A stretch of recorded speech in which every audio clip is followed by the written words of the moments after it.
Have you traveled this summer? Go anywhere? I didn't. Did I? I just went to Provincetown, actually. Okay, Rhode Island? The tip of Cape Cod. I didn't. Michael I just Summers in Provincetown. I thought that Cape Cod was like a location. I didn't realize that like the whole thing is Cape Cod. The whole tip. Okay. Did you know that? Like the whole, I don't know what you call it, the claw? Peninsula. It's like an elbow. That's the word. The peninsula. Yeah, I don't think it's called the claw. The claw. Actually, they call it that. I have family in Boston. really They do call it call the it claw. that? No, I stand corrected. It should be called Cape Claw. we should call it the claw. Cape Claw, I like it. Cape Claw. Called the Cape Cod. So you putting money to work here? I mean, we're staying invested here. I mean, Gunjan, are you putting money to work here? I'm always invested. Do you know what that Love reference is? Do you know what that's from? No. No, what is it from? It's a true story. So I used to do the 3 o'clock hour on CNBC 12 years ago. Right. And it was Maria Bartiromo. And Oh, she was right, yeah. she was like basically done. Yeah. She wasn't quite like Trump trained Maria, but Yeah. she was definitely leaving for Fox. Yeah. So she was on autopilot for like the last 8 weeks, I guess, let's say. So you would watch her interviews, and I didn't realize that somebody pointed out to me. It was hysterical. Every line, yeah. Like, what's your name? Like, so she would like introduce you, and then first question, no matter who the guest is. And I mean, she would have a Fed official on and be like, so you're putting money to work here? And then you would watch her eyes just glaze over. Yeah, yeah. And she's probably like replaying a pleasant memory from some time in her past while the person is talking. But the funny thing is, I never saw somebody say, no, I'm not putting money to work here. Obviously, why are you on TV? And my options You know what? expire in No, we're 30 not putting minutes. money to work here. Maria, we're all set. Maybe next year. I mean, but every newscaster, they ask you the question and then they just go down to their computer pretty much. You know, like half of them don't even listen, you know, when you're on, you know, like. I don't know about that. I don't every. Maybe not. What are you trying to get banned? Are you trying to get banned from TV? Hey, Try I'm to not get saying it pinched. to them. No, but so like this, like Maria, say you're putting money to work here, and No, people yeah. are just like, I don't. Yes, of course I am. All right, great. Start Yeah. talking so I can glaze. Yes. So I can glaze out, so I can be back on my own planet. Shout to Maria. No disrespect. Hey, she was a pioneer, right? Listen, if I knew I were leaving anything, it's really hard to give it your all. It's Right. really hard to be 100% if you already know you're done. Yeah.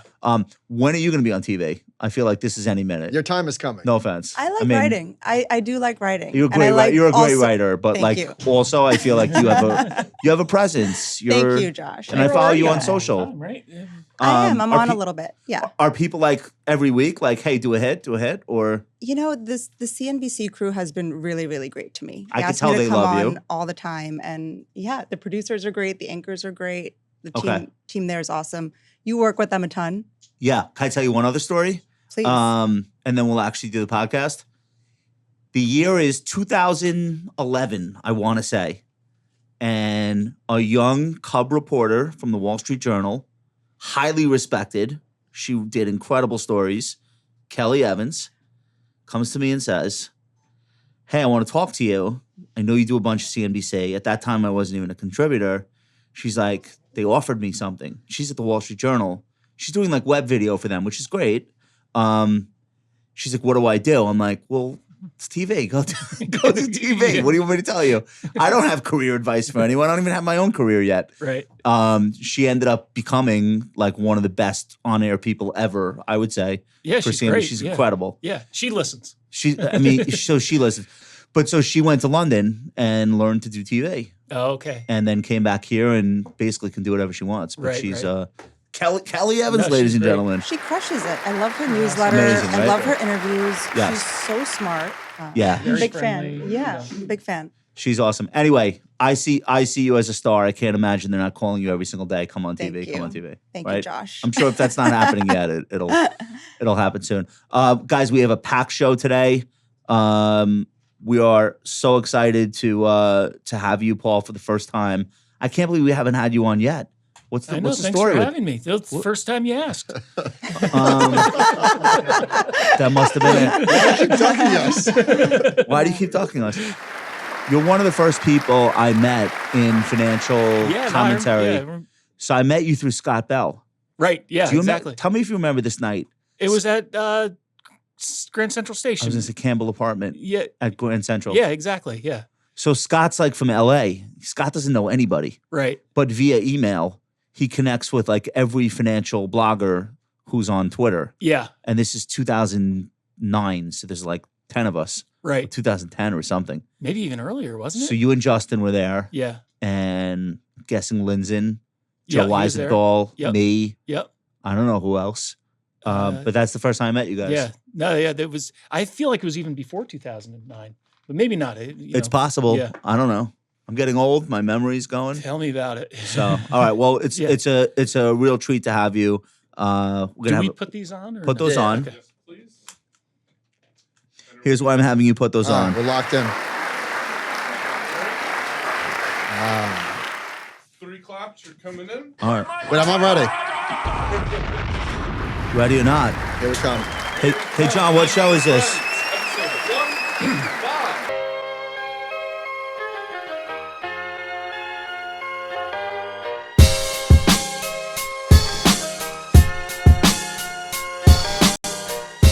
Today's show is brought to you by Public. If you want to earn a nice 6.9% yield for the next 4 years or more, you got to check out the bond account at public.com. It's a new way to invest in a diversified portfolio of bonds. It only takes a couple of minutes to get started, but you have to act fast because we know, Duncan, look at me. We know that the Fed is going to cut in September. These rates are not going to stick around here waiting for you forever. Act now. Public.com/compound. That's public.com/compound. 155. All right. The room feels electric today. It is electric. Ladies and gentlemen, Nicole's back. you are now rocking with the world's greatest finance and investing podcast. My name is Downtown Josh Brown. I'm here with my co-host, Michael Batnick. As always, Michael, say hello. Hello, hello. Nicole is here, back from Europe. John is here. Duncan's here. Rob is here. The Nugget is in the house. Make some noise, Nugget. All right. We have two very special guests. First up, our returning champion. Hold on. Let me pull Hold on. Let me pull out my bios. Hey, Let me listen, do hold this. on. I was going to half-ass it. Let me do it right. Gunjan Banerji is the lead writer for Wall Street Journal Markets and a CNBC contributor. Gunjan led the Journal's award-winning coverage of meme stock mania, and her reporting on GameStop went on to be the basis for an Emmy-nominated Netflix documentary. Welcome back, Gunjan. Thank you. I'm excited. We took a look at all the stuff we were talking about the last time you were here. We'll get into that in a second. Paul Hickey is here. Paul co-founded the Bespoke Investment Group in 2007. Bespoke offers extensive market research, recurring reports and newsletters, and wealth management services. Prior to Bespoke, Paul was a research analyst for Banerji Associates, and he spent time at Solomon Smith Barney from 97 to 2007 on the firm's emerging markets. 2000. Okay, I don't know. They write it, I read it. Nobody gives a shit. Hey, man, you're a legend. Oh, no, you guys are the legends. I introduced Sean and Chart Kid Matt to you, and they had stars in their eyes because you and Justin Walters, let's just do a quick Bespoke thing. Yeah. Okay. You and Justin are working with Laszlo Banerji, Right. and you guys are, I'm assuming, doing a lot of the heavy lifting, and you break out and you become Bespoke Investment Group, and your blue and green charts, iconic. That color scheme, the format, the font, everything is uniform. Your shit looks better than anyone on Wall Street and anyone off Wall Street. And as a result, in the early days of social media, people are like sharing your charts everywhere, not just because of the colors, but like the insights. You guys were really early to figure out that if you do good research and you present it in an appealing way, you can really accelerate a brand. And you did it before anybody else. So I wanted to just tell you that. Well, thank you. How did that come about? Like, what was the genesis of the brand? So, like you said, Justin and I were at Banerji Associates. We worked there And together. you're math guys. You're like quant guys. Yeah, it's quantitative, historical research. Yeah. And so we were heading up a lot of the domestic equity research, doing a lot of that, putting out a lot of the analysis. And this was back when blogs started to get popular, right? And so we started a blog there called Ticker Sense, which we we published on. We made a lot of connections. We made connections with you, a lot of other people. Barry Ritholtz was stealing your stuff Yeah. 7 days a week. No, We know. he was great. He published us. He gave us more coverage. Yes. And then, at one point we were just like, we were young in our 20s, and we're just like, you know what?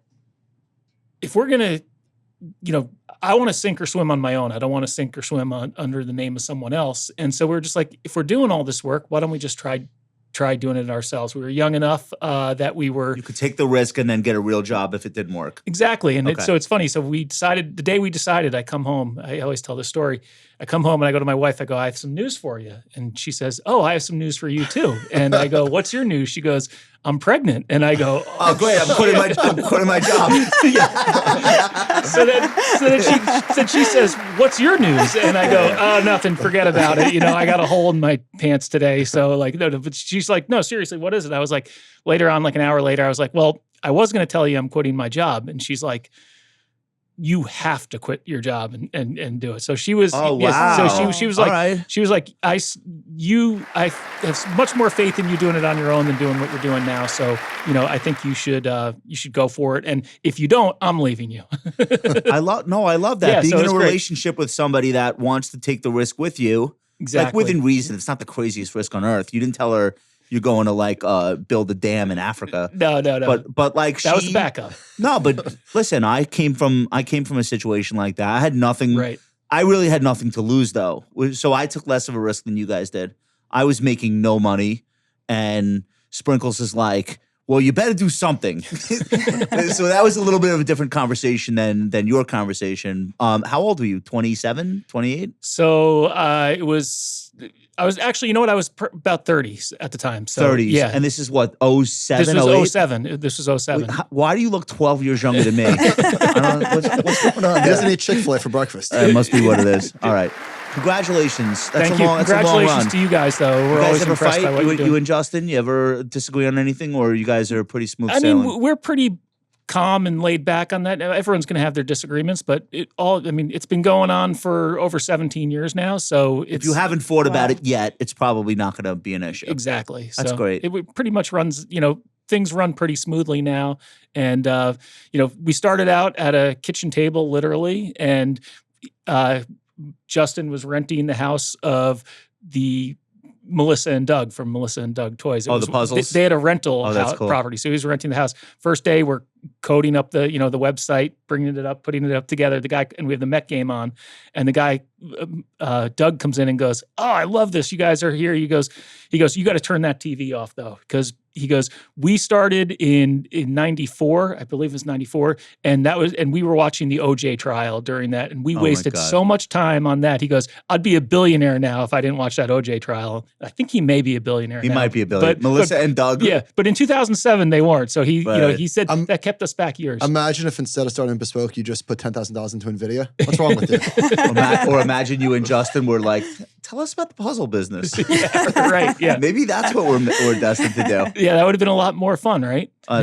So all right, so it's really it's a thrill to have you here, and congratulations on all your success. It's a very long partnership. Thank you. Nvidia reported this week. Did anyone really pay attention to this or no? I don't know. What's your takeaway? Everyone on the planet was paying Why? attention to this. Is it just because the stock's gone up so much and the market cap's so big, and people are just so fascinated with AI, and those are the ingredients, but it's not a meme stock. It's not a meme stock. It's $3 trillion. So Yeah. I feel like people put so much emphasis on it, right? I was at a watch party yesterday at a Midtown bar. How many people were there? It was a few She said dozen, 60. like 60 people showed That's up. not a bubble. A few dozen, that's it? Come on. Call me when the bar has to call the police. Wait, so I like that. I like that as an indicator. How many of the 60 people-ish, if you had to guess, are like Journalists. trading Nvidia Mm-hmm. or are professionals? And then how many people are just there to like network and make contacts? It's so funny. a lot of people were shareholders. I spoke to a bunch of them. One guy was telling me about how he was going to retire off of this. Another woman was trading weekly options on Nvidia. Like Buffett. Yeah. Exactly, Playing it like yes. Buffett. I like it. Some people were there to network. Yeah. Like So some that were makes sense finance to me. people there That to makes network. sense to me. Yeah. Some journalists. It was some people were like, I just wanted to see what the madness was all about, just observing the craziness. Yeah. So I said to you, they picked the wrong stock. If you want craziness, Tesla earnings watch party. Because Jensen's pretty understated. He's not a hype monster. He doesn't say weird things. He's not signing bras. Oh, wait. wait. He might have done that once. All right. But so the crowd dissipated when it became like a non-event. Oh, it was so funny. It was literally like being at a Super Bowl party. People were cheering as the results came in, like watching every tick kind of fun. of the stock move Was the sound after on? hours. Sorry? Was the sound on in the bar? CNBC was blaring. Okay. So is on everybody all like, Did you see me? screens. I was on at 3. I think we got to the bar right after. All right. It was Right on after mute you. until I got off the air, and then they turned the volume up. I think everyone arrived like 3:30, 3:45. Everyone was glued to the television screens around 4:15 as the earnings came in. Were there cheers? There were. People were cheering and literally watching every tick of the stock after hours. It's just drunkenness, though. The fact Like, that it went down had to have let the air out of It did, and then room a the little crowd thinned Yeah. shortly after. It was just really, really funny to watch. Well, if the stock had gone up by 20%, which has happened after one or two of their recent earnings reports, first of all, that would have taken $600 billion worth of buying power. But fine, put that aside. I feel like the place would have gotten tipsy. Totally. I mean, some people, a shareholder said to Shots, me, like buying Yeah, yeah. shots. that's what they were everyone. hoping for. They Yeah. were like, we were hoping for a New Year's Eve party, right? Like we were hoping to pop champagne and like get really wild with Yeah. a big stock move. And instead it went down and people went home. This is one of the problems with financial media. It's not so there's such a huge ESPN envy, but there's nothing climactic enough to like really give you that satisfactory. First of all, the visuals suck. It's a guy talking on a conference call. It's not even video, right? And there's no home runs. There's no grand slams. No touchdowns. There's no So there's like nothing really to look at.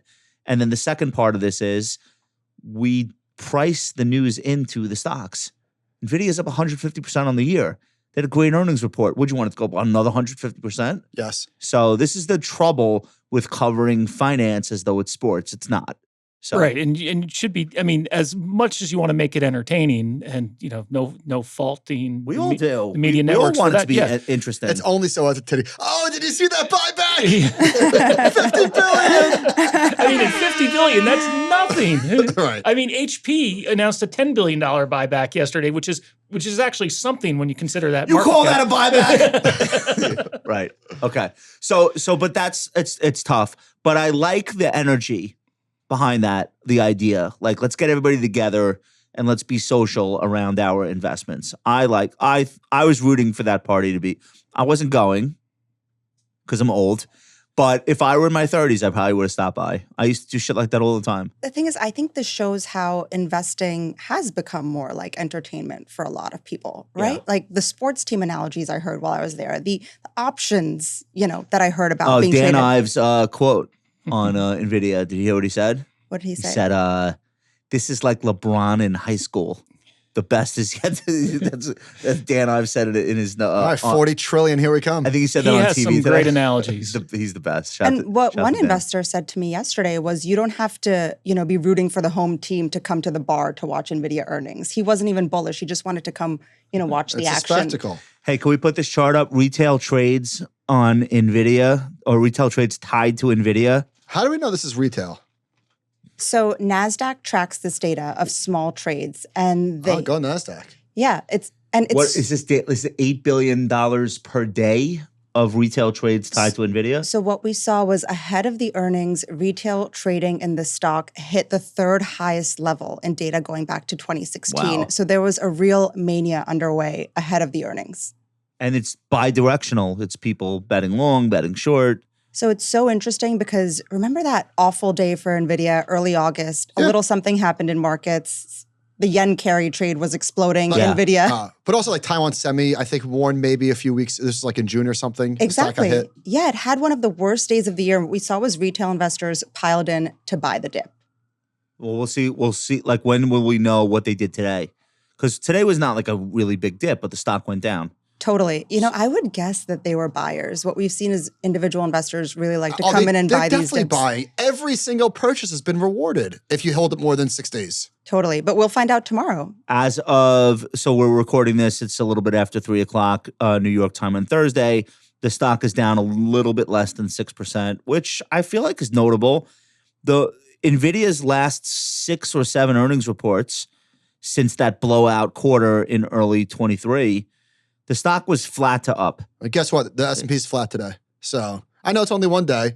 So not to poke at the bears. Oh, we can't. Nvidia's gonna take the market down, but Nvidia's down 6%. It's a lot. Market's flat. Right. Remember, market couldn't rally without financials. Market can't rally without Apple. Now market can't rally That's with always Nvidia. wrong. I know, exactly. Do you agree with me? I think 100%. that's always wrong. It's always wrong. But wait, I'll do you one better. Sorry to cut in, but the equal weight S&P is up 46 basis points. Right. Yeah. 46. So here we go. Yeah. Rotation, baby. We're doing it. What is this defect that makes people think that because Nvidia sells off, no one's going to want to own any other stocks that day? It's not true. No, paradoxically, if Nvidia's results are weak, it's actually probably better news for the hyperscalers because it means they're not having to spend as much. So in that respect, so you could make that. You could even make that argument that that what's good for Nvidia may be bad for the hyperscalers who have to spend all that money. If $50 billion comes out of Nvidia, which I don't know if that's the number today. Market cap, right? Way more. Yeah, way more. What is it, 100? You said 6%. It's probably about $3 trillion. It's a lot of Carry money. the 150 one. billion. All right, $150 billion came out of Nvidia today. What are we saying? It went into the mattress? No, it goes into other stocks. That's not exactly how it works. I feel like it's sort of Okay, exactly well, works I that know way. we've done this before. Stop. Don't embarrass yourself. So here's what would have happened. If Nvidia said something bad, like and like that would shock the market, no doubt. But the risk of them saying that was effectively zero because we heard from all of their biggest customers. Exactly. It wasn't going to happen. Right. Well, guidance though might not have been. So guidance was fine. What did they say?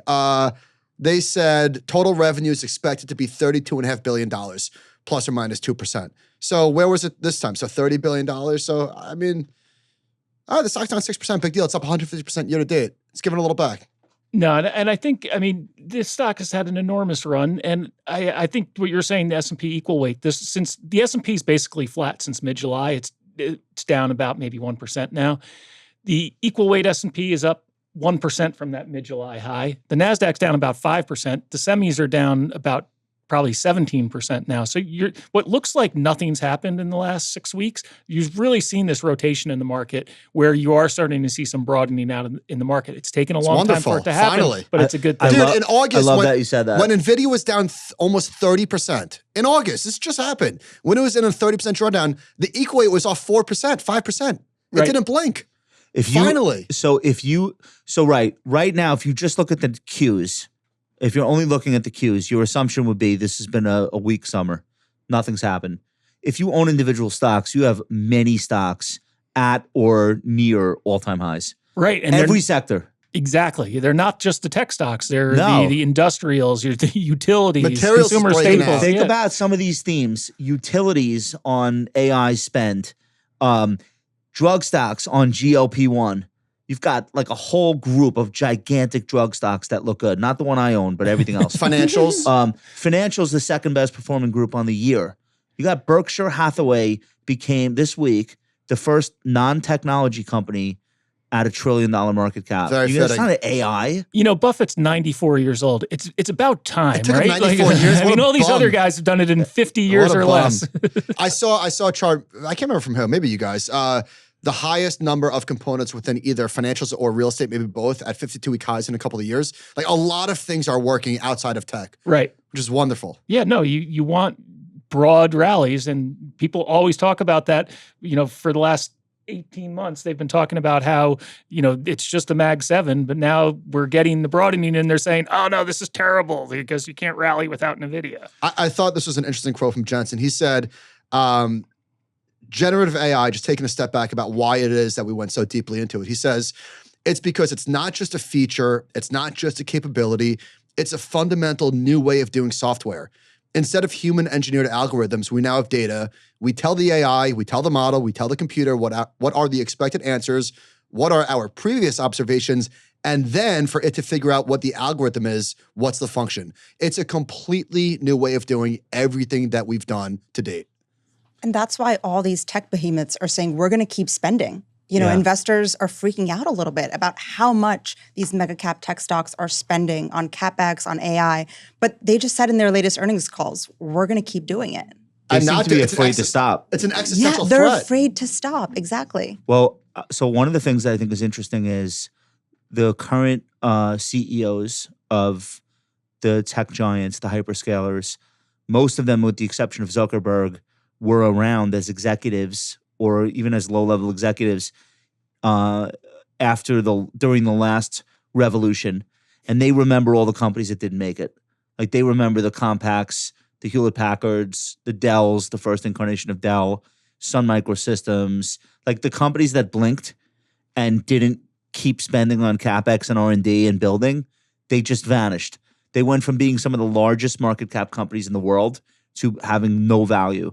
And that's got to like keep some of these people up at night. Like that's got, if you're Sundar Pichai, you know the history, and you can't be Scott McNealy. You cannot be Sun Microsystems.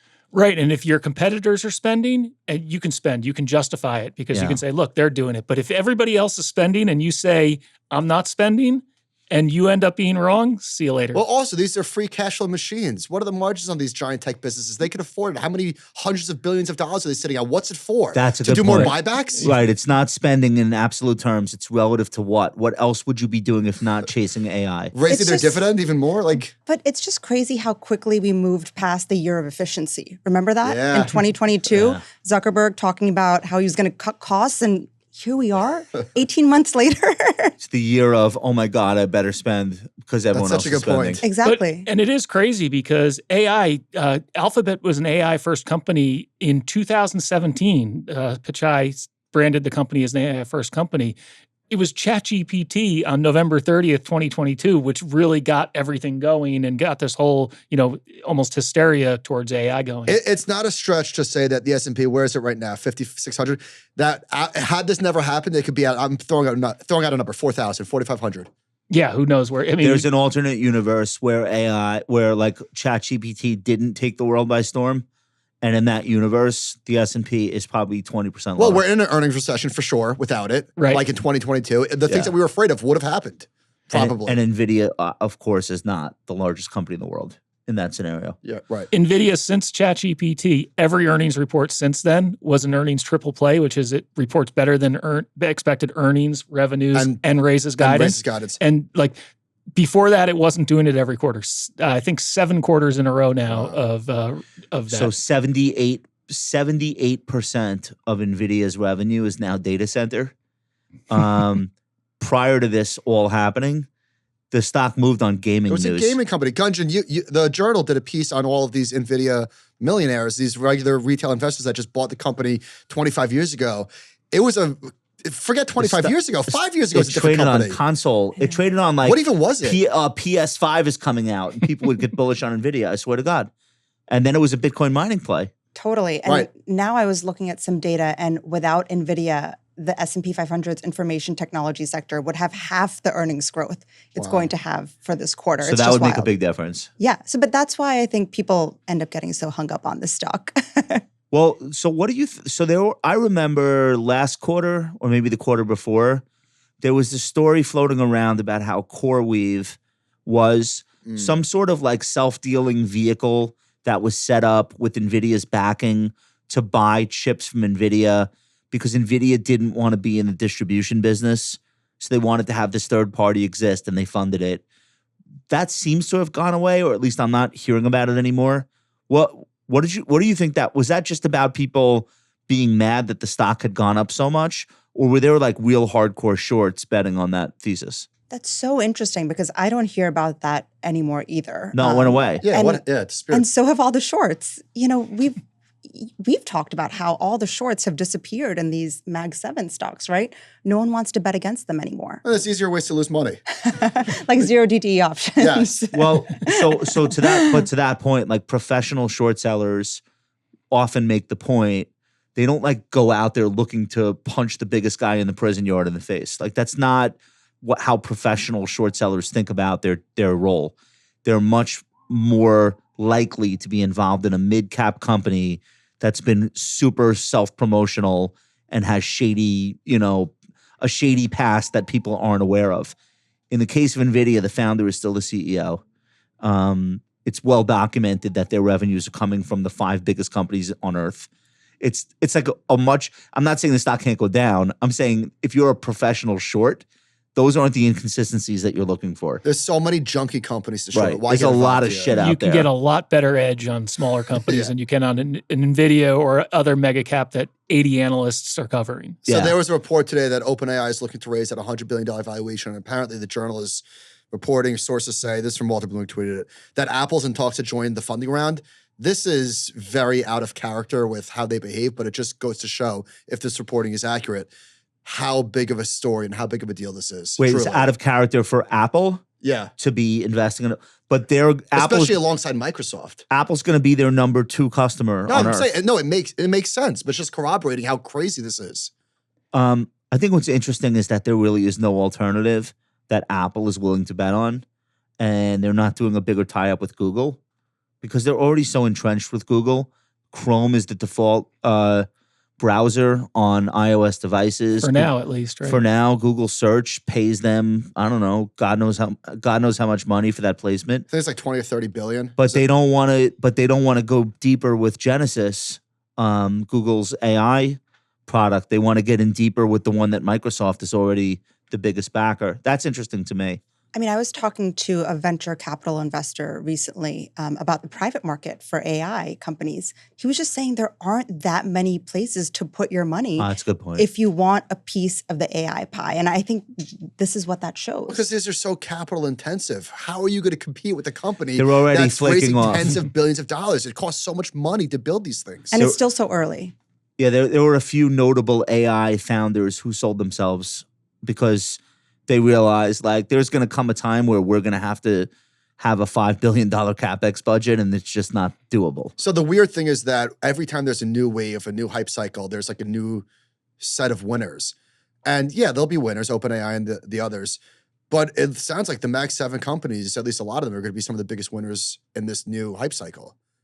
That's the way it seems now, at least. But I mean, you look back to the .com bubble. I mean, a lot of these companies now, the Ubers of the world, the Airbnbs, they wouldn't be in existence today if it wasn't for what happened in the .com bust. But they didn't come around for years later, or more mobile too, as well as the iPhone. But the internet facilitated mobile and then facilitated a lot of these companies. Whereas, who knows what's going to happen in the next year Totally. at this point. But I feel like a lot of investors over the years have been like emphasizing too much historical analogs. Like you've never seen winners stay winners for this long. You see the top 10 market cap and it's always being recycled. And people have been afraid to say, in fact, of getting egg on their face. Like, what if this is the time that it's different? Right. Well, if you look at it, Microsoft, that's a company that's been, I mean, they went through, .com bubble, biggest company, and they've maintained their leadership today, which is one of the more amazing stories because to your point, Mike, normally companies come and go depending on the cycle. Microsoft has stayed around, and as much as everybody has shit on it all these years. It's almost 45 years of being among the top 10 technology players, wave after wave after wave. These are effectively monopolies with 60, 70% gross margins depending on the companies. Like who comes in here and disrupts them? The thing is, you hear concerns about concentration, but then when you look at where people are actually putting their money, where individual investors are putting their money, where hedge funds are putting their money, it's tech, it's Mag 7. These are crowded trades at the end of the day. So we talked about this on Tuesday, like Dan Loeb, Third Point, they took a big position in Apple this spring and they wrote, the shareholder letter, like we think, like not only do we not think Apple is a laggard, we actually think they'll take the lead. It's Apple. So it's like different than, to Michael's point, it's different than prior tech waves. Like when mobile came along, there was a lot of excitement about a whole host of stocks, Motorola, Nokia, And then they came and BlackBerry. We just have the same 5 gigantic stocks year in, year out, almost no matter what the technology is. What might change is where the money's being made. So being the cloud provider might become less profitable as they beat each other to death for market share. And the software layer of AI might become more profitable. And to that point, on the Salesforce.com earnings call, Benioff was saying, you will not believe how much money people have wasted already in AI. Right. Yeah. He said, every one of these Fortune 500 companies is doing do-it-yourself AI, and it's a disaster. A company like Salesforce already has all your customer data. If you'd say to them, why don't you be my AI provider and I'll stop all these science experiments? Like that's an example. That's a $250 billion market cap that if they get the kind of adoption in AI that they've gotten in CRM, that could be $400 billion overnight. And that could be a whole new story that's an AI story. Yeah, and it's been out of favor all year now until today. We could also end up in a place where maybe years down the road where these hyperscalers, they're not growing as quickly as they are now. And they sort of transition to like value companies where they just get re-rated a little bit lower and they're still the biggest companies. They're just not as sexy as they used to be. I mean, isn't that what happened in 2021, 2020, not Yeah, 2021, yes. in 2022? Yes. These stocks actually joined value indices. Yeah. 2022, a lot of them got cut in half. Yeah. Like Meta. like It wasn't, yeah. Meta it was a wasn't that value long stock ago. in 2022 to a lot of people. I think it was down 65% or something like that. Amazon got cut in half. I think Meta got down to like 15 times earnings. Google got cut in You're half. right. It was Apple and in the Microsoft didn't. Russell, I think it was in the Russell growth ETF, the Russell value ETF. It was one of the biggest constituents. It was part of the S&P value at one point. Yeah. Alphabet too. Alphabet got down to like a 15 times earnings multiple. It definitely fell into that bucket. Can we do some economy stuff? We got a lot of good data today. So let's put the bespoke. Let's use this as a jumping off point. John, do you have today's economic indicators results? So I think GDP was revised higher. Paul, is that right? Yeah. Personal consumption. Paul, walk us through these. Go ahead. Yeah, so I mean, this is just today's economic reports.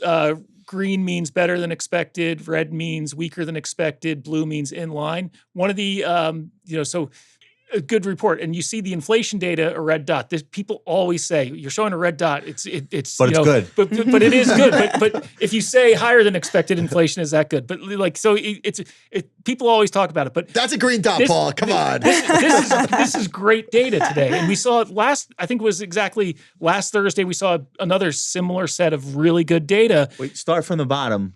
Pending home sales were supposed to be plus 0.2%. Right. And they came in negative 5.5. Right. So that was weaker. How? I mean, I didn't read through the details of the report yet today. So like that, George, That's a huge downside miss. it's not that big when you look at it, I believe. So, but when you look at these reports, housing has been weak, for a while now. You saw new home sales come out better than expected last week.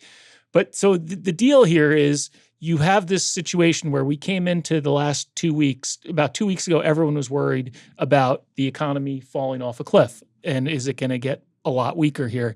And we've seen some good data between now and then in terms of retail sales coming in, jobless claims, which had spiked. Everybody was worried about it. But then you look back at the same 4-week period, the last 2 years post-COVID, you saw those same spikes and then they pulled back. So COVID messed everything up, and the seasonal adjustments, you can make a really good argument that it's messing up a lot of these seasonal adjustments. So what you have is you have more signs that the economy is starting to stabilize here, and then you have the Fed, which has gone from a defensive line rushing at the quarterback, if you want to make the sports analogies we were talking about before, to now it's the offensive line blocking for the market. So 2 years ago, Powell was an adversary to the market. He came out and said it's going to take some time for adjustment. There's going to be pain. And then last at Jackson Hole, we're going to do, he didn't quite say whatever it takes, but I forget what his exact line was. We're going to do whatever we have to do to support the labor market. Support the labor market, so, which is backwards from what he was saying a year ago. Exactly. And that's a pretty significant, remember Draghi in 2012 said, we'll do whatever it takes. This is nowhere near that, but everyone was talking about the time has come quote from Powell. But I think that quote was more important in his speech. That's the one that I seized on also, is like, we'll do whatever we need to support the the labor market. Oh, okay. Yeah. So now you're on the other side of where you were a year ago. Yeah. Let's do this initial jobless claims So chart. people have been really worried about this, that once this, and what we're looking at here is we've got a long-term chart.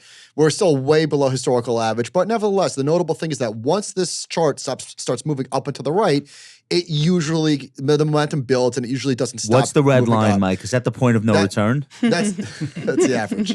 That's just the That's average? just the average. So we're still well below. So this is a weekly number that comes out, U.S. initial jobless claims. This is people the first time they file for unemployment. And it's pretty rare for this to be like a market moving type of event because it's a weekly thing. Right. It's a noisy series, but it's been in focus this time around. I keep saying that there's historical data, like it's not to throw it in the garbage, but we've never been in this type of an economy. There's no roadmap for where we are right now.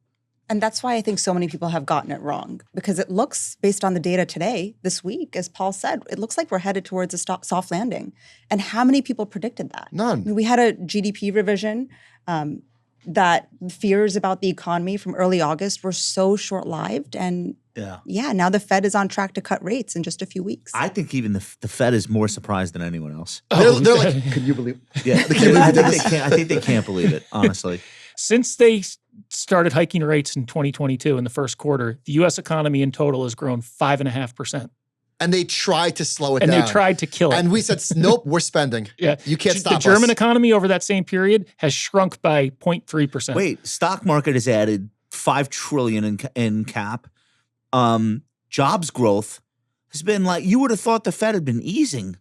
Right. And so it's been a big surprise, but what people missed is the fact that, we have so much government spending, and the stimulus beginning in mid-2002 really took things into another level. So this chart that we're looking fat line at the top is the current. We're looking at the cumulative change in the Fed funds rate by hiking cycle.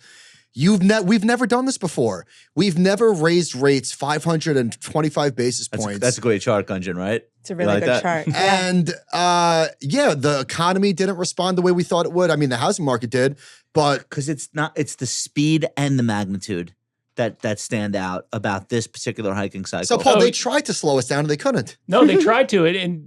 Again, it was you have the fact that we had so much government stimulus coming in. Gunjan just went to Japan. Gunjan's going to earnings parties. the Fed tried to harsh everyone's buzz. And now they're going to cut Here I in 2 weeks. am. And now they're first going to start cutting. Wait till you see the parties she throws. All right, what's this next one? Months between last Fed rate increase and first cut. Okay, we're not exactly breaking a record, but this is a very long period of time to stay, quote unquote, higher for longer. So we stopped the hikes in July of 2023 was the last one? Yeah. Okay. Through the present, so what is this, 13 months? It's meaningful relative to history. And I think this is a great chart because you look at the period that was longer, 2006 to 2007, and you look at the period— that didn't go well. Yeah, you look at the period that was shorter, 2000 to 2001. So those two periods were very rough periods for the market. But when you look at it, this reminds me of the inverted yield curve. Everyone talks about when the curve uninverts. Yeah, that's when you really that's when you really have to worry. But the thing is, it only happened in those two periods when the curve inverted. Every other period that the curve inverted, that uninverted, a year later, I'm talking about 2s, 10s here. The 4 other periods, the market was higher a year later by like a median of 13%. So it really wasn't that big of a deal. That's interesting. I wouldn't have known that. Let's do the historical Fed policy changes. Let's just take a look.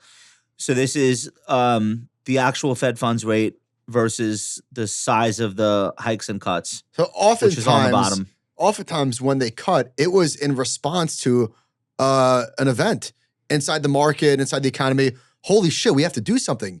The idea that they were able, and I don't want to say pull it off because they deserve credit, but that collectively we were able to raise rates this much and start returning towards neutral as the economy is moderating and the S&P is ripping. Oh my God, what an outcome. It's remarkable, especially when you think about, 2 years ago, I think everyone, including the Fed, felt like they were late, right? Yeah. They missed the mark, that they had waited maybe too long. Well, they did. They did. It seems like they waited too long to raise interest rates. But they didn't pay for it, is what you're saying. Yeah. They didn't pay the price so for being far, late. they haven't paid for it. No, Joe Biden paid for it. Seriously, politically, that's who paid for it. The sitting president paid for the inflation. Because absent 9% CPI, like it would have been really tough to dislodge considering how little else happened while he was there. But that's the killer. You can't have inflation. This is random, Oh, but no. speaking of inflation, gas prices are way lower, like way down. I filled up my gas tank. I was like, holy shit, gas is $3.20 or something. Right. I don't drive. So you, I love it. You're a city mouse. Yeah. We're all country mice. But it was the first time in a long time that I thought about the gas price, good or bad. No, and that's, well, two things. You look from Memorial Day to Labor Day, this is one of the steeper declines in gas prices you've seen during that period. It's one of the largest ever from the end of Q1 to now. So you normally see gas prices plateau at the year-to-date highs in the summer, but they've been declining. And is anybody talking about it? Like, we only celebrate bad news. Of course, that sells papers, Well, but look I at the think it's consumers. probably because like the Middle East is so calm. The Middle East is calm, but Just kidding. No, I was like you look at I'm Ron Burgundy? I mean, everything you Yeah. should say higher oil prices, but it's reflecting, you're looking at the consumer sentiment reports. You're starting to see rebounds in consumer sentiment. We do a monthly called Bespoke Consumer Pulse report where we survey consumers, and discretionary spending plans are low relative to history, but they're turning higher. And plans to purchase consumer electronics in our last report, That's we crazy. saw They're turning higher. Yeah, people are starting to spend more. They got, especially consumer electronics. What are consumer like TVs? Like TVs, computers, Yeah. iPhones, headphones. But so those things though, like I just like TVs used to be like big purchases. They're so cheap now. yeah, People buy them on their phones. There's like my first big screen TV was 37 inches and it was like $2,700. $4,800. Yeah. Now you can get an 80-inch for Oh, like but also $900. you couldn't watch it. So the first big screen TV I bought, the guy at the store is like, yeah, but like make sure it's off most of the time. Why? Because it was liquid crystal display or plasma. Plasma. Maybe it was plasma. So it's plasma, and the guy's like, "Oh yeah, no, it's the best picture in the industry. But if you like pause something and leave it on there, it'll freeze onto the display forever. burns it. Yeah. It'll burn into the screen." So, all right, can I pay more for this? It sounds great. Let's do history of Fed cuts. One of the things, Paul, one of the things we did earlier this week is we took a look at the difference between what Callie Cox, our chief strategist, refers to as celebratory rate cuts, which is what we think this one is, at least so far, Right. versus desperation rate cuts, where the Fed is like fighting off a recession. By the way, hold on, Paul. We're getting pretty good at this chart stuff, right? I'm like, I was just Are you thinking. intimidated? I was thinking before, like, These are really I got to good. go right back to the office today and start working on our Shout charts to here. Chart Kid Matt. Shout out to chart kid Matt. Good job, But Matt. Our chart game is reaching bespoke level We're heights. trying. All right, but so one of the conversations we were having was like, yes, sometimes the Fed is fighting a recession, therefore the rate cuts are a precursor to a bear market. Sometimes the Fed's fighting a recession, you get a correction, and the market's higher anyway, even with the recession. And then sometimes there is no recession. The Fed is just taking rates down to get back to neutral and not fighting any sort of, which we think is the case now. Right. Callie and Matt broke down these cycles, and we've had 18 rate hiking cycles since 1960. 7 of those 18 were celebratory rate cuts where they're just lowering policy, not because they're terrified of a recession. It's just, all right. If that's what we're experiencing right now, it's a much different stock market picture. Much different. It's an average drawdown of 4% versus 16%. So we're showing you the average of 11 here, just for argument's sake. Average max drawdown. Average max drawdown. 11 is in line. This is 12 months later. Any rolling 12-month period over the same time frame was minus 9%. So like if that's the worst that we're talking about, like, average, Right. not so terrible. Yeah. What do you think? Well, so I think, benign rate cut cycles are much better than when they have to, when they can versus when they have to. The key is when you look at going into a rate hiking cycle, what you typically see is you see interest rates declining, you see gas or oil prices declining, and you see the dollar Might weakening. even see negative jobs. Right. So you tend to see the same things, But then, so you never know how that's going to keep going forward. So, I mean, at this stage, it looks as though it's going to be one of the more of those soft landing type environments where they're cutting because they can and not because they have to. And so I think that's why you're seeing the market at right near all-time highs. The S&P is up 18% year to date. I think we're already beyond like almost any strategist year-end price target. Totally. And, one thing that's really interesting when you look out and think about Fed cuts heading into, this post-Labor Day stretch until the end of 2024 is that the bond market, the derivatives market is not pricing in a return to zero interest rates. The people are expecting a Fed funds rate of around 3% at the end of 2025. That's so far from like the years of rock bottom interest rates that we had before the pandemic. So we really priced in a new normal here. So this is why I think money market deposits are going to be stickier than a lot of people are predicting. Have you done any stories, spoken to any people, what their plans are for reallocating their cash as rates come down? It's so interesting. What we've seen is money market funds have attracted new money this year. And I think that's so the opposite of people knowing that the rate is going lower. Right. Yeah. Right. People are still piling into cash. It's been really fascinating to see. And people were talking about all this cash on the sidelines that was going to go into stocks. We didn't need it. We didn't need it. You've been writing about ETFs this year, and you guys do a ton of stuff on ETFs, of course. I thought this was interesting. The average fee of an exchange-traded fund launched this year is 61 basis points, one of the highest averages in data going back to 2010. This is a Bloomberg Intelligence story. So we've had almost 400 ETFs launched so far this year. 2/3 have a fee of higher than 50 basis points. Read Balchunas' quote. This is a good one. All right. This is Eric. Ironically, the more popular passive gets, the crazier and more expensive new products will become. Because the rest of the portfolio is 10 basis points, people don't get really that bothered about paying up for something that's 1%. So I think that's true. I think financial advisors, who are the driving force behind ETF use, they look at it as an overall expense budget, the whole portfolio. So yes, on a product-by-product basis, it's important, but they will put a 75 basis point fund in if it does something specific. And they can do that because the rest of the portfolio is core and it's 2 basis points. And who gives a shit? So you have a blended average expense ratio. So to Eric's point, that's how you can have hundreds of new ETFs launch in the, quote, age of low-cost passive that are anything but. So I thought that was a really interesting take. Yeah, he's absolutely right. So they have a great chart showing the average asset weighted fee on all U.S. ETFs is going down and to the right, right? We know that's happening as money piles into to index products.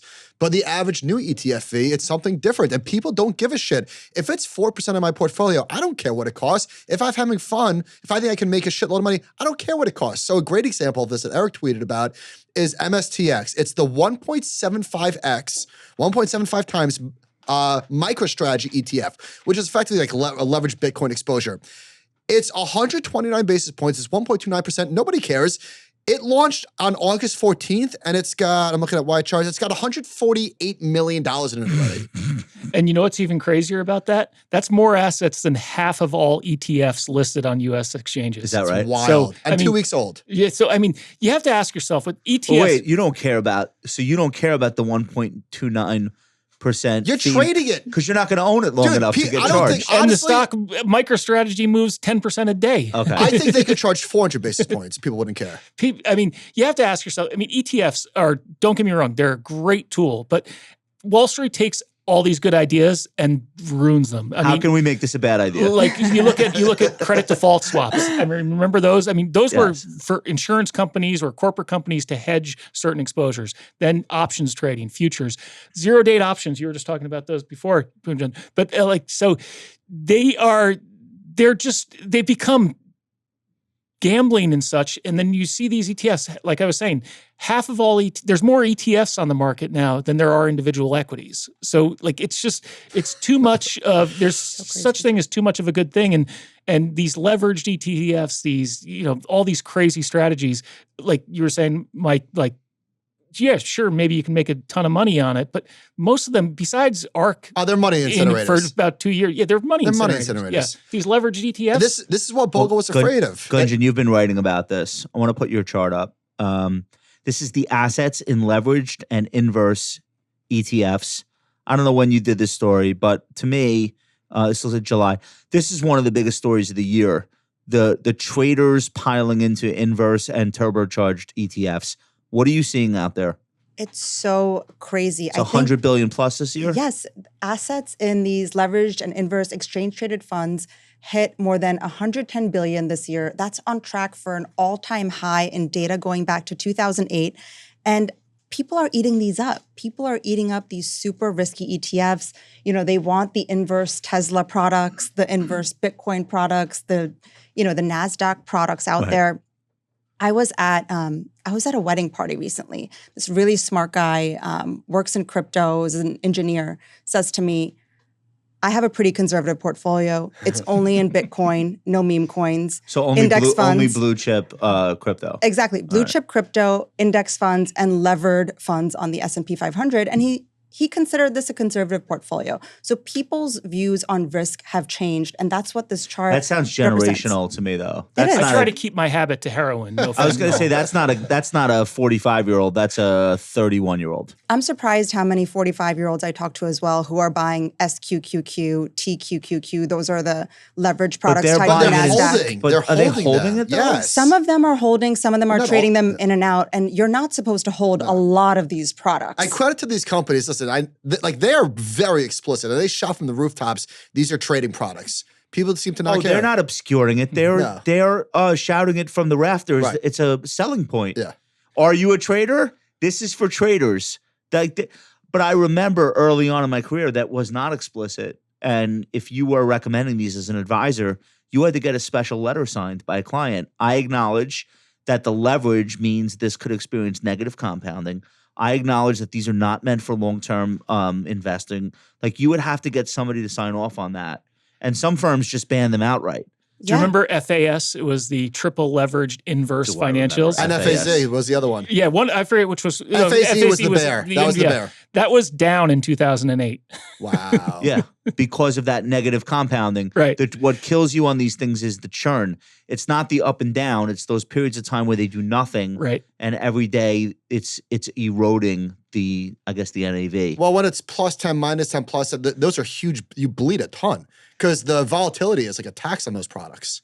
Do you think, is your sense that most of the people using these things understand what we're describing? Or some of the people, I don't think anyone's lying to them. It's a mixed bag, I right? don't think people are being lied to. I still don't think a lot of people understand the risks. I hear about some people holding on, waiting for that giant one-day 10 to 15% pop. And, these products, it's like driving down the highway in a Ferrari instead of a minivan. Some people want that level of risk. They want that, that adrenaline rush from trading these. But it's really part of rising complexity and risks in this whole ecosystem. One thing that's clear is that this is self-directed activity. The $110 billion in leveraged and inverse ETFs, I would bet is like 90% self-directed retail or hedge funds. There are no financial intermediaries like Michael and I, or Paul, or really anyone with a license actively allocating to these assets for their wealth management clients. Yeah, no chance. He's right about that. I think there's more hedge funds than you'd think. Hedge funds. It's so much money. One thing that I was right about was we were debating during the meme stock mania, like what happens when there's a bear market? These people are going to go away forever. Wrong. You don't get unaddicted to gambling. So we had the found a new game. We had the gigantic bear market in 2022, and all these tech stocks, they did something else. But the options trading, all these, like it never went away really. Right, and those leveraged ETFs that we were just showing, it was $50 billion, I think, in 2020. Throw that back up, John, when please. People were saying that was a crazy time. Yeah, it's double that. Yeah, now. okay, so it pulled back for a minute, but if the longs stop working, then they'll go short. It's only been growing. Go ahead. No, I was just saying it's only been growing. Sorry. No, I was just saying individual investors recently made up around 21% of all U.S. options activity. Crazy. That's one of the highest levels ever. So these people are sticking around. I tried options trading for the first time this year. It was more fun. We talked about that when you came on. I love that story. What responsibility, if any, do the brokerage platforms have for cautioning people away from, for example, being heavily concentrated in inverse or leveraged ETFs, or doing weekly options trades that settle today or this week. Does the platform have any responsibility at all? Does other than 7-Eleven say you can't buy 12 six-packs or 6 12-packs? No, but so is financial services akin to convenience stores? Yeah. It is in your Or eyes? you could damage yourself by being irresponsible. My opinion is that people are going to do what they want to do and they'll find an outlet. But if you educate them, it might change what they want to do. And then some people are going to do whatever. I think people are smart. After like banging their head against the wall a few times, they're like, oh, I didn't know that, but now I know. And they do it anyway, or they don't. And you lose money a couple of times. Most people are going to get the lesson and they'll learn their lesson the hard way, but experience is the lesson best is teacher. they didn't go big enough. If they just listen to their gut. On some of those exchanges, I think you actually have to check a box on some of them. It's called the DJ. But check it's a box, something. that'll do it. We're It's all called adults the DJ here. box. Yes, I acknowledge this is degenerate behavior. Yeah. We're all adults here, but we are also surrounded by adults with the brains of children. And, unfortunately, some people are going to experience a consequence from this kind of activity that's going to make it so the rest of us have to pay their health care forever. And the rest of us have to support them because they blow up their finances. Like, this is also part of that reality. We may not feel it day to day, but like long term, it's not great to have a populace that's so obsessed with gambling that they never learn how to invest the right way. Agreed. But like you said, people are going to find an avenue to do that, whether it's on Schwab or somewhere else. Like, is people, you can make. They'll do it on Prize Picks. They'll do it on FanDuel. But an interesting counterweight is that people are still piling their money shoving their money into 401ks, and index funds are still dominating flows. So this is a sideshow. It's a big sideshow, but it's a sideshow nonetheless. Gunjan, are you starting to hear from readers about the election and how that might impact their portfolio? It's so interesting. When I talk to investors, when I talk to financial advisors, they say the election is top of mind for investors. Really? It's the number one concern that financial advisors. Do you think we're hearing that? Not yet, I don't think. Okay. We think we try and do a pretty good job educating our clients that this is Are they not, afraid to ask us about the election? this is beating them not- up with so many stats. But go ahead.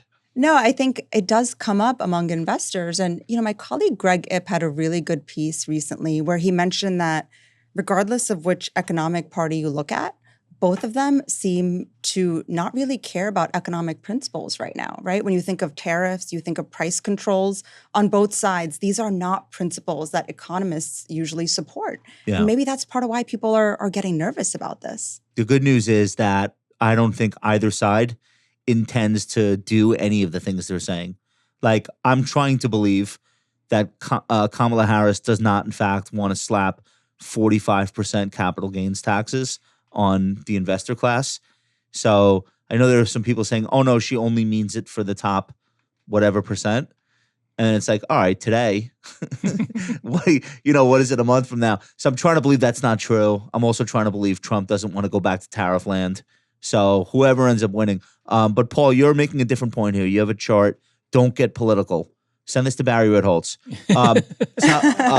Tell us what's in the chart. Yeah, so if it just shows if you took $1,000 and invested it in 1953, right? And so you only invested it when a Republican was in office. So JFK gets elected, sell everything. So you're Obama's elected, Okay. sell everything. So you're in cash? You'd be in cash. Okay. You have $27,000 today. If you did the same, if you were a Democrat and sold when Trump was elected or Bush was elected or Reagan was elected, you'd have, what is that, 61,000 today? Oh, so wait a minute. No, So you have that backwards. No, he No, doesn't. no. So the blue line is investing only when a Democrat is president. So that's on Right. the left there, right? People must have saw this and wanted to kill you. But then your conclusion is even better. So let's yeah, do the it. All right. conclusion is don't listen to Sean Hannity, don't listen to Lawrence McDonald on either of those networks, because if you just had bought in 1953 and held the whole time and said, who cares about the election? Maybe that's why your clients are smart. They're smart. They're not asking you. You'd have over $1 million. $1,000 would have become $1.69 million. Nice. Dividends reinvested. If you reinvested dividends since 1953 and you did not jump in or out for either a Democrat or a Republican administration. Exactly. Everybody, this is like one of the best. This is one of the best charts I've ever seen. No, it's on really this amazing. topic, And it's because like it's right in front of your face. And how many people have you talked to, either side of the political aisle? When Obama was elected, I had Republican friends sell everything. Check your data. This can't be right. When Trump was elected, it was the same thing. And so it's funny because you see that, Democrats you'd have more money, but Democrats have also been president longer. So that's part of the reason. If you actually look at the annualized returns of... Yeah, I was going to say, I want to see this adjusted for years. Identical, right? So 6.6%. Identical. Hey, I come from a place where somebody will buy a $2 million boat and put a Brandon flag on the back of the boat. So I tend not to listen to anyone's opinions, especially when they start talking about the stock market. There are obviously big policy differences between both parties now and always, but this is a really important point. You're going to be happy. You're going to be not happy. It's going to come. It's going to go. This side, it looks invincible. Then it shifts all the way back. The pendulum swings to the other side. But that's not what the stock market is about. The stock market is not here to discount how great a president's opinions about what to do with the economy. The stock market is about the, 5 million executives and employees of these public companies that really have a say. 100%. Going to work every day and trying to maximize profits. If Kamala wins, I'm taking my entire portfolio to 0 days to expiration options. All of it. Can you live stream this? He's going double long and then double inverse. And then you look at you look at sectors. So, when Trump was drill baby drill, the most friendly president to the energy sector, worst performing sector during Trump's administration, energy. Yeah. Biden, best performing sector under his administration, energy. If you look at Obama and Trump and you look at sector performance, two presidents, nothing similar about these guys at all. The best performing sectors, three best performing sectors under Obama were the three best performing sectors under Trump. No difference. And the worst performing sector, energy, was the worst performing sector under each of those two presidents. Did Apple go up? Yes, Yeah. it did. Pretty sure Apple went up. Apple went up through it all. Let's do this next one. Republicans or Democrats, doesn't matter. So we could just go through this quickly. But so this is the point here. You look at on the right-hand column and you look at the annualized returns under a Republican administration or a Democratic administration, 6.6% for both of them. Period. Okay. End of story. Mic drop. Get over it. Next one. Time heals. Yeah, so this is an amazing chart. So everybody always talks about, do I want to buy with the market at highs? Like, what happens if the market crashes? Let me pause you. This is the number one thing that we hear and have heard when people come to us, and it's like they have whatever portfolio they have, or they have a lot of cash, or they just sold a business, and it's like, all right, I want to work with you guys. I like the financial plan. I agree with everything that you're saying about how to invest it, the tax piece, this, that, the other. Shouldn't we wait for the pullback? Like, why would we buy all-time highs? But we have been telling people for 15 years, it's not the all-time high, it's the all-time high to date. Right. Okay, go. So this is if you had bought the S&P 500 the day before the 87 crash, the day before the dot-com peak, the day before the peak of the financial crisis, pre-financial crisis, or the day before the peak COVID. So those green lines are the annualized return of the S&P 500 at the 4 worst times to buy over the last 40 to 50 years. And those are the worst nightmare, that you take a $3 million lump sum that somebody got from selling a property, you put it in a portfolio of bonds and stocks, and the next day they close the schools for COVID. Like, that is the most terrifying scenario in the investor's mind. Right. And what happened, time heals. And so before the dot-com bust, 7.2%. Every one of these periods, stocks outperformed bonds going forward. So, in the market, like you were saying, the market is in a bull market 80% of the time throughout history. So to try and wait for that pullback, you're really looking, the odds are against you that you're going to time it correctly. But I just think, obviously who knows what the future will be. You could buy today, if you bought in March 2000, you were, feeling pretty lousy for a while. But if you're a person in your 20s, your 30s, or you're just, you felt like the dumbest person on earth. If you bought in March of 2000, you felt like, oh my God, I'm never doing this again. Yeah, and there were a lot of people who 6 months later, you suicidal. Right, and then they probably sold, which was, back in October 2002. But the key is just to stick with it and have a steady approach to things because the market has proved itself to be the greatest wealth generator in history.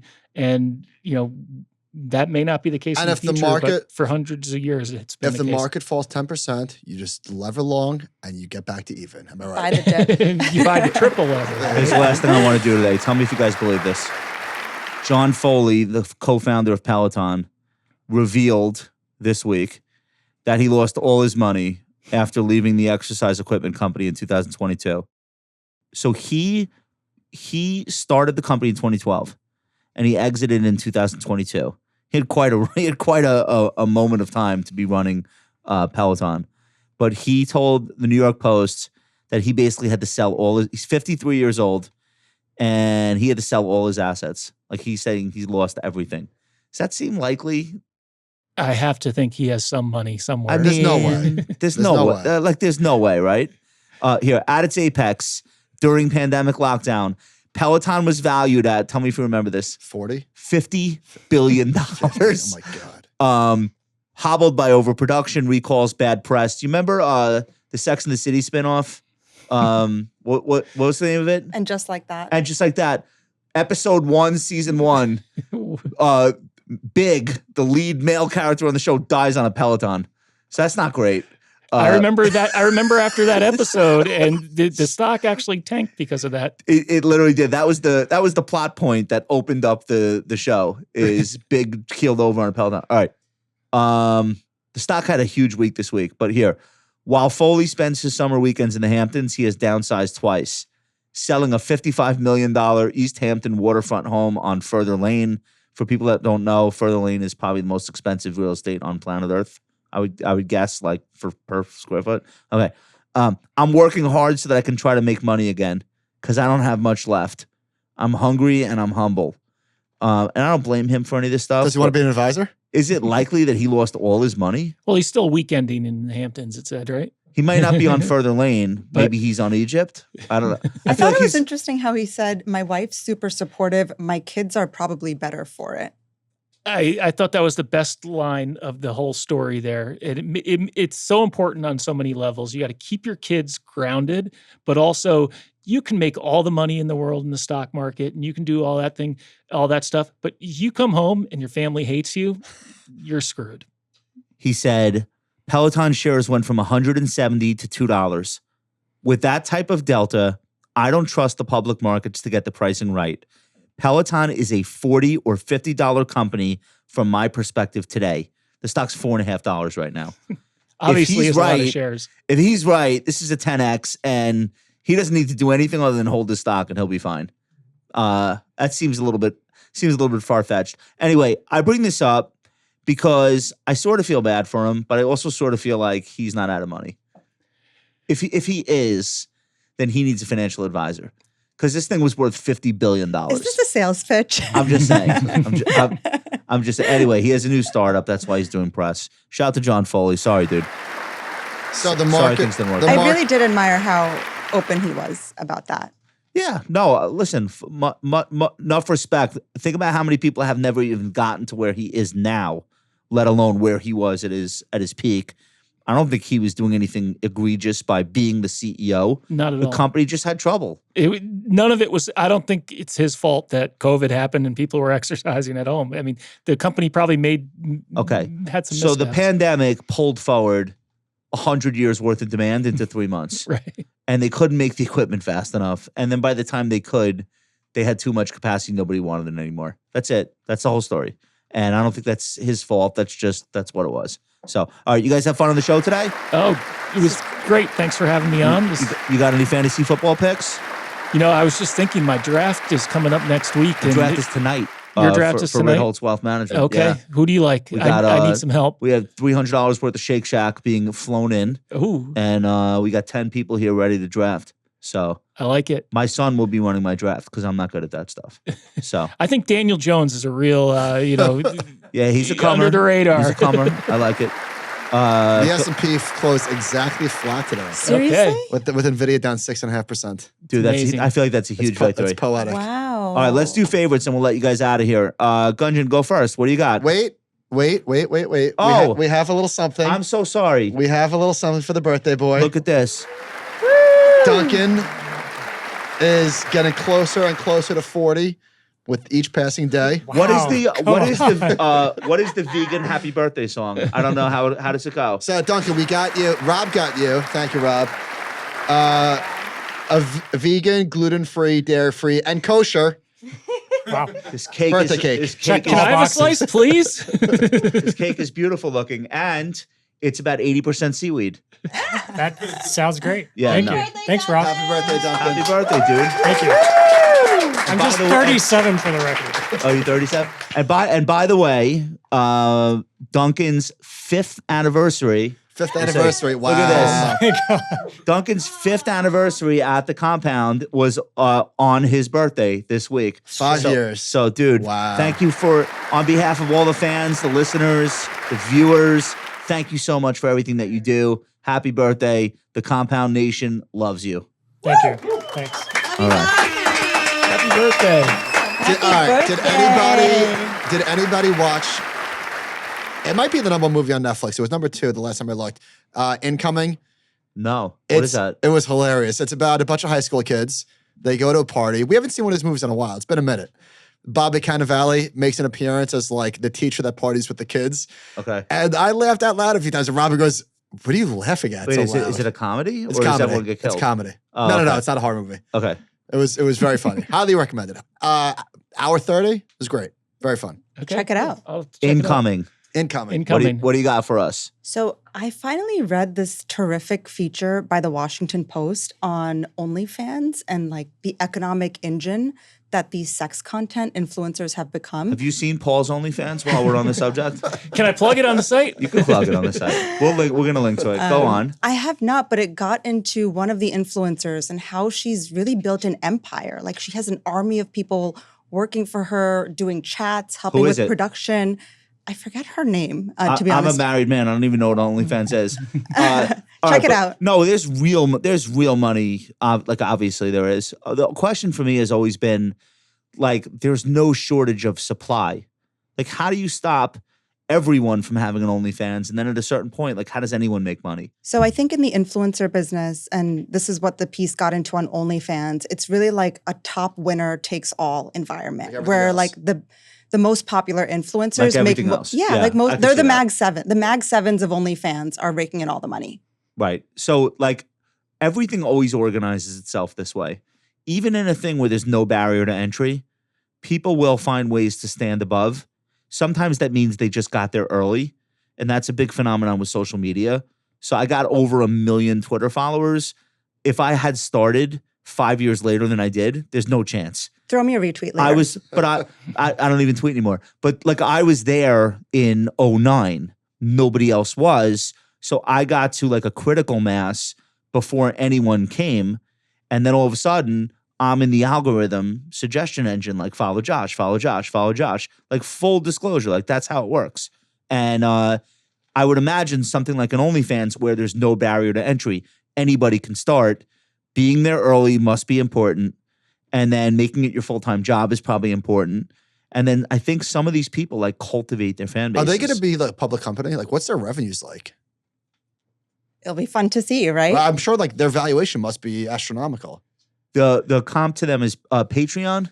Yeah, Patreon was one of them. I mean, you say who makes money? It's the OnlyFans and the Patreon, the actual. Do you remember 10 years ago, you and me tried a thing? We tried to do Twitter subscriptions. Yeah. And now Twitter is doing them. Right. Can you imagine Twitter was smart enough to have done this when I you mean, were doing it? You would sit there and be like, why isn't Twitter doing this? It was just so, Yeah. I mean, it was such a poorly run company. It's crazy, right? How Maybe bad the it was. worst run company in the history of like Silicon Valley. I mean, the potential that they didn't live up to is just staggering. Zuckerberg called them a clown car, right? And he was right. What's that? Didn't Zuckerberg call them a clown car? Do you remember this? Oh, He probably. said it was a clown car that crashed into a gulch. Is that after he tried to fight Zuckerberg?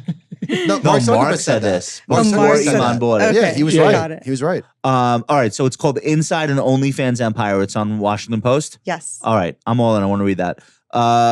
Paul, what do you have for us? This is nothing nearly as exciting as the first two stories, but it's a great, it's from Lizanne Saunders.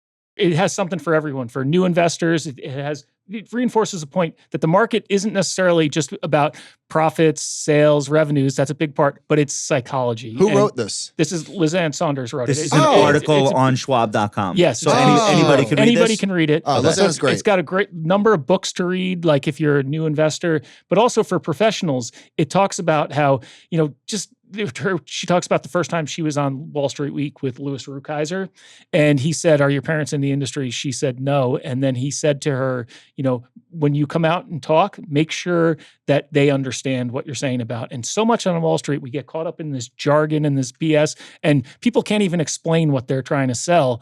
And if you can't explain it, it's probably not worth the time. So I think if you're a strategist, and what we try and do in our work, we try and keep things as clear as possible. So the most novice reader can understand it, or a professional can get some use out of it.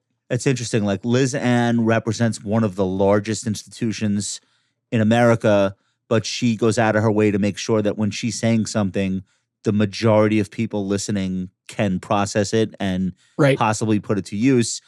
There's a tendency for people, especially if they cater to institutions, to want to go the other way and to speak in such a sophisticated way that like it's impressing someone. I like her way better. Well, So, also you, yeah. Justin, and George do a great job of doing the same thing. So kudos to you. Thank you very much. Thank you. Absolutely. I have two. I went to a movie theater last night and saw Blink twice. How was and it? I loved it. I really did. I saw 2 movies in the last week. Did you see Strange Darling? No, I saw the Blake Lively movie. Oh. Didn't like. Who'd you go with? Sprinkles. She liked it. It's a spousal abuse thing. I don't like stuff where it's like that. Anyway, I like you saw the Blake You Lively like movie? I'm spousal into abuse? spousal abuse. No, I like the I'm movie. really into that. My wife and I enjoyed it. You know what? I don't like things where like little kids get hurt or like men are hitting women. So, but Fair enough. unless it's like in a campy horror movie. Are you like way. judging me? Yeah. What's your OnlyFans page? We want to see that But one. here's how hypocritical I am. So Blink Twice is like literally the worst, most abusive thing, men versus women. It's just horrifying, but it's Channing Tatum, so you're kind of okay with. No, I'm kidding. It's a horror movie. It's explicitly a horror movie, and it's I don't want to spoil it. It's a lot of fun, and the casting was over the top stunt casting. Haley Joel Osment from The Sixth Sense, all grown up. Wow. Adorable still. Christian Slater randomly pops up in a role. It's like that. Okay. Anyway, I found out after Lenny Kravitz's daughter, Zoe Kravitz, directed it. She's not in it. This is her directorial debut. She is just a mega talent because she can act. I'm assuming there's music in somewhere, right? All right, so that was great. Highly recommend Blink Twice. I'm glad I saw it in the theater. It was fun. I wanted to hate Post Malone's country album. John's eyes are going to roll into the back of his head. Did you listen to any of it? Not yet. You won't do that to yourself. Duncan, are we in on Post Malone or we're out? I barely know who he is. All right, fair. He's the guy with the face tattoos. Yeah, I recognize him. Anyway, I wanted to hate it. It's like good. It's like he has every major country star on the record. Right. It's like 30 songs, and he I feel like it's an art project. It's not a commercial. It's not just like, oh, let's sell 1 million. Dolly Parton's on it. Blake Shelton's on it. Chris Stapleton's on it. Luke Combs is on it twice. Morgan Wallen's on it. It's like literally, It's literally the biggest stars on earth and Post. So if you like Post, you'll appreciate it. So it's called F1 Trillion. All right, that's it from us this week. Happy check it out. birthday to Duncan. Happy birthday. 5th anniversary.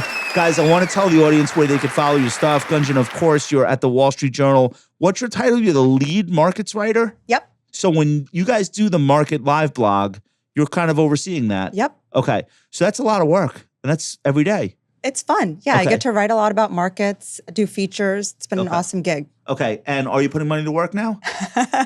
All 0 DTEs. All right. No, I'm and just your kidding. Twitter, what's your Twitter handle? At Gunjan, Gunjanjs.